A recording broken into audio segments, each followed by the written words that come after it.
Hello. I've decided to do something a little different for this week's devotional. I've opted to go with a reading. It is a reading from the book God Came Near that is written by Max Lucado. Now, I know that Lucado is something of a controversial individual, and so you may be wondering why I have chosen this reading.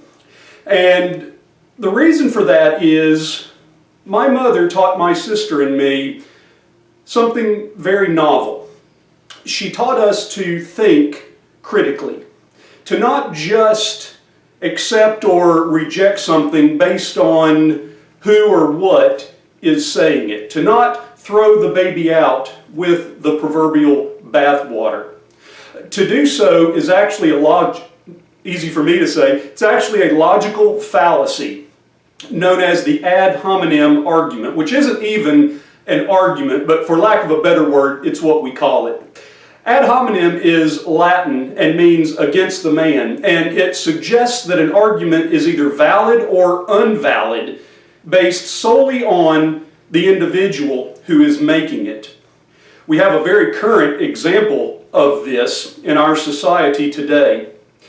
Back in 2020, as word of a vaccine for coronavirus began to be made known, there were those on one side of the political aisle who said, and this is real close to a direct quote, "If Donald Trump tells me to get the vaccine, I won't get it."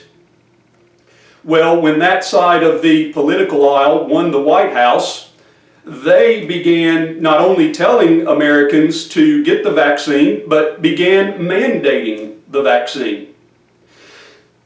And please don't misunderstand this as a political statement. It's not. It is a very current example of the ad hominem argument.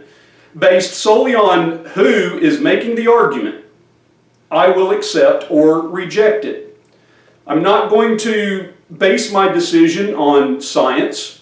I'm not going to base my decision on research and making the best decision that is in my best health, but based solely on who or what is or isn't saying it, I will accept it or reject it.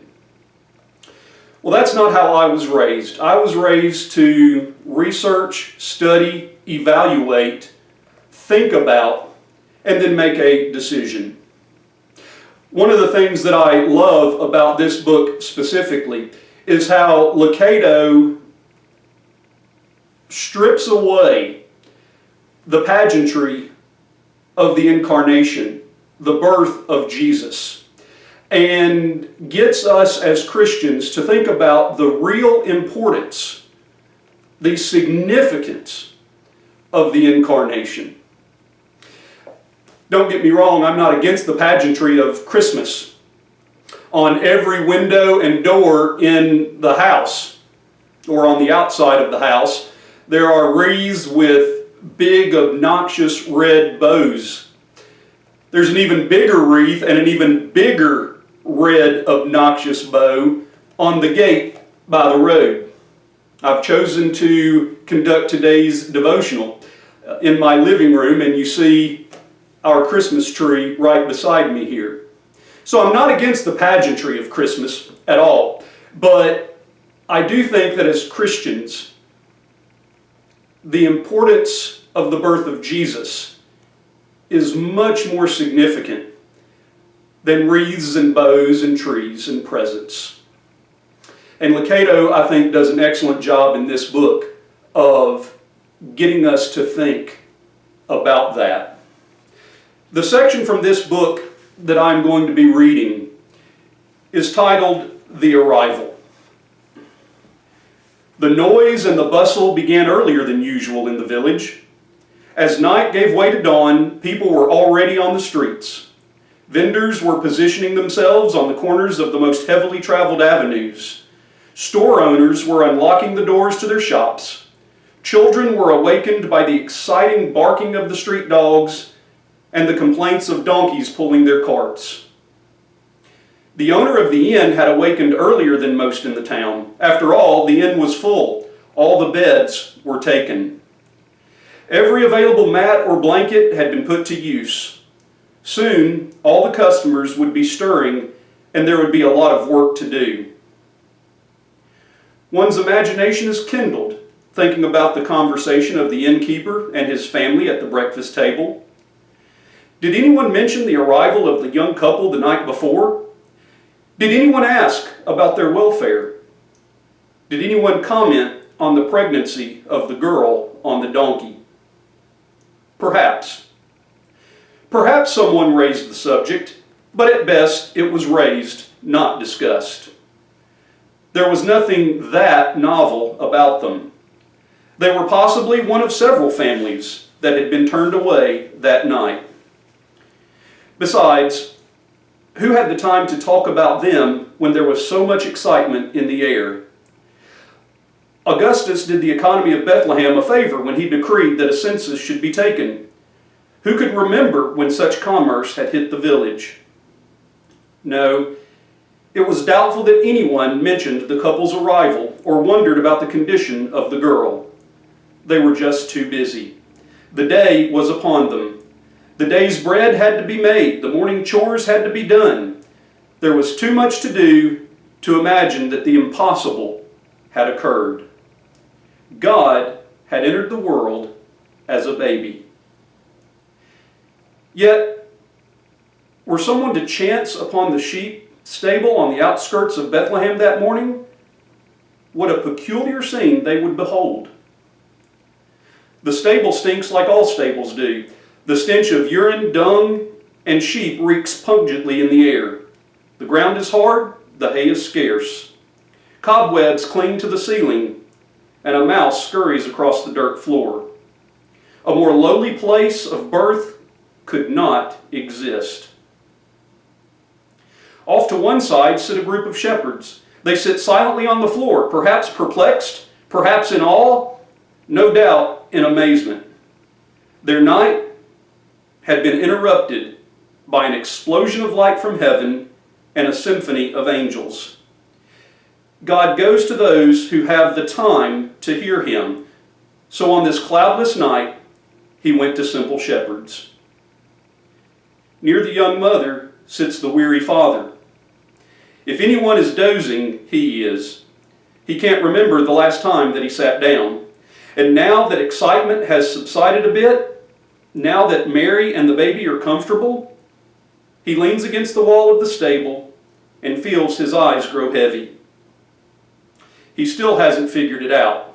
The mystery of the event puzzles him, but he hasn't the energy to wrestle with the questions. What's important is that the baby is fine and Mary is safe. As sleep comes, he remembers the name the angel told him to use. Jesus. We will call him Jesus. Wide awake is Mary. My, how young she looks. Her head rests on the soft leather of Joseph's saddle. The pain has been eclipsed by wonder. She looks into the face of the baby, her son, her Lord, His Majesty. At this point in history, the human being who best understands who God is and what He is doing is a teenage girl in a smelly stable. She can't take her eyes off of Him. Somehow Mary knows she is holding God. So this is He. She remembers the word of the angel. His kingdom will never end. He looks like anything but a king. His face is prunish and red. His cry, though strong and healthy, is still the helpless and piercing cry of a baby. And he is absolutely dependent upon Mary for his well-being. Majesty in the midst of the mundane. Holiness in the filth of sheep manure and sweat. Divinity entering the world on the floor of a stable through the womb of a teenager in the presence of a carpenter.